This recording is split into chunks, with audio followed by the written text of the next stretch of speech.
Today I brought my INFP sister, Rachel. Hello. Okay, so the first question is, what do you think about MBTI or cognitive function? Although obviously I don't know it as well as you do, because I didn't research it, I didn't sit down to study it.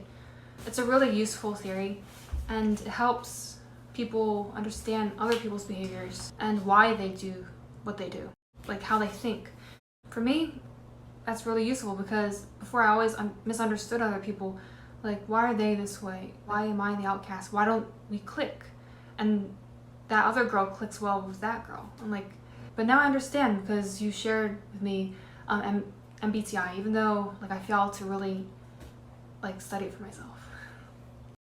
What's your opinion about INFPs? Well, if I were to be honest, please don't hate me, INFPs out there, fellow INFPs. But I feel like they're losers, especially myself.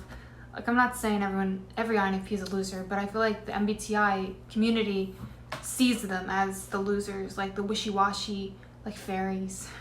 And I don't like that at all. I don't know. What types of people do you get along with? I'd say people who are warm and like not judgmental. ENFJs I get along with pretty well. Or even like sometimes I'm babied by ISTPs, my sister or my fellow clinical mate. Since I'm a nursing student, we had this clinical, and she was the logical one, and she always helped me out for the day, and she always reminded me to stay calm, and she was really dependable.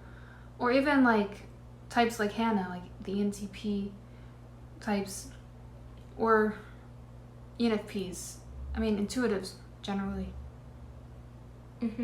As an INFP, personally, what frustrates you the most? When people expect you to answer right away and they won't give you time to think, and then they think that like you're stupid or something if you don't answer right away. Like, personally, it takes me more than just 2 seconds to come up with an answer. Because like you're listening, you're a really good listener. You're not trying to come up with something to retaliate. Most of the time you're just listening to listen. So you don't come up with something else to say in that moment. Whereas me, as an extrovert intuitive, or someone who's more extroverted, would be able to like instantly understand someone, what they're trying to say. Right? Yeah, my comprehension levels are kind of like, they sometimes make me feel slow-witted. I don't know. What's your best and what's your worst trait?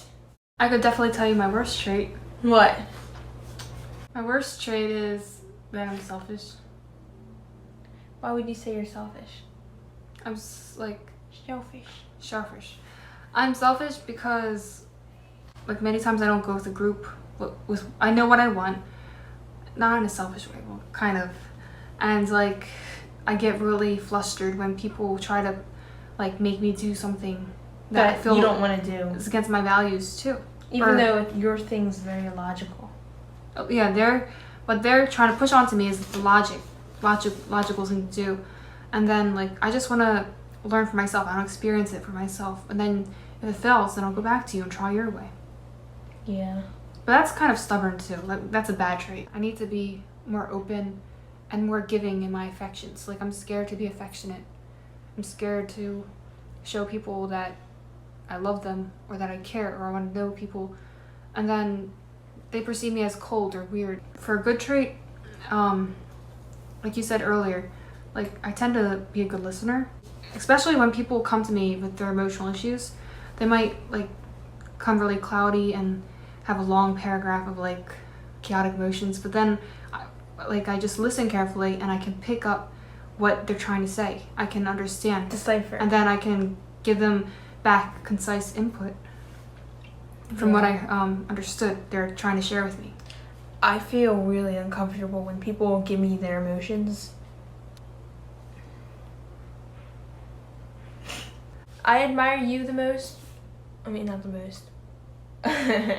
No. You're very expressive, and you aren't like too perfectionistic when it comes to expressing yourself.